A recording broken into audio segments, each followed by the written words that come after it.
আমার favourite weight loss recipe ডিম দিয়ে করব, খুব খুব easy. So come I will show you. Weight লসের সময় কিন্তু পিৎজা খেতে ইচ্ছা করে, তাই না বলো? তো এটা হোমমেড পিৎজা। আমার আর রেমোর জন্য বলে 3টে ডিম দিচ্ছি, তোমরা 2টো বা 1টাও দিতে পারো। নুন দিলাম, একটু পেঁয়াজ কুচি, লঙ্কা কুচি। Very healthy guys. আটা রুটি। তো কি করতে হবে, আমি এটা পুরোপুরি আমার প্রসেসে করছি, তোমরা তোমাদের মতো করতে পারো। বাসি রুটি দিয়েও করতে পারো বা বাড়িতে বানিয়ে নিতে পারো। তো একটু বাটার দিলাম, বাটার দিয়ে তারপরে টমেটো এরকমভাবে কেটে নিতে হবে যাতে পিৎজার মতো লাগে। আর তোমরা তোমাদের মতো ভেজিটেবলস দিতে পারো অ্যাজ ইউ ওয়ান্ট। আমি সালামি দিয়েছিলাম, যে ডিমটা ছিল পুরো দিয়ে দিলাম। এবার একটু হওয়ার জন্য অপেক্ষা করে আমি অ্যাকচুয়ালি দিয়েছি পেঁয়াজগুলি, তোমরা অন্য কিছু দিতে পারো।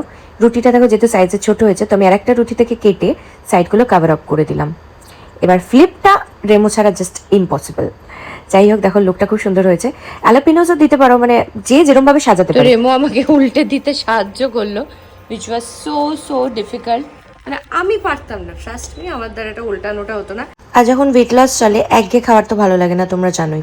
তো বাড়িতে এরকম বানানোই যায়, ইটস ভেরি ইজি। তোমরা তো আমার রান্নার ব্লগ খুব পছন্দ করো, সেটা জানি। তো যাই হোক, আমার পছন্দের mixed herb, oregano, black pepper সব একসাথে মিক্সটেক্স করে তারপর এরকম স্লাইসভাবে কেটে নিতে হবে।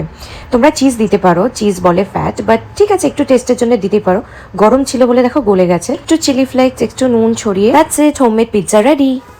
কেচাপ আমার খুব প্রিয়, তোমরা আগেও দেখেছো। ক্যালোরি অনেক বেশি বাট অপশনাল। অ্যান্ড পিৎজা বাইরে থেকে কেনার থেকে আমার মনে হয় এরকম বানিয়ে জাস্ট হ্যাভ ইট। ইয়াম।